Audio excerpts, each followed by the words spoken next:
मतदार याद्यांबाबत विरोधकांकडून संभ्रम व्यक्त केला गेलाय. निर्माण खरं तर केल्याचा आरोप आहे तो चंद्रशेखर बावनकुळे यांनी केलेला आहे. स्थानिक स्वराज्य संस्थांच्या निवडणुका महायुतीच जिंकणार.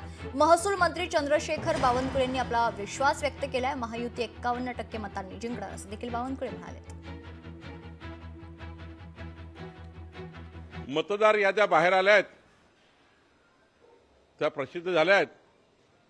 विधानसभेच्या निवडणुकीमध्ये आपल्याला जो संभ्रम तयार झाला होता किंवा आपल्या मनात जाणूनबुजून संभ्रम तयार केला होता आणि निवडणूक हरल्याचं चित्र तयार न करता आपण हे महाविकास आघाडीचे लोक हे खोटं मतदान झालं, मतं चोरली वगैरे सांगतात आहे. आता याद्या लागल्या ना.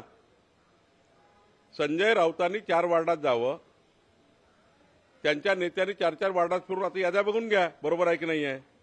मतदार यादी ही तपासली पाहिजे आणि चुकीच्या पद्धतीचे आरोप हे करू नये.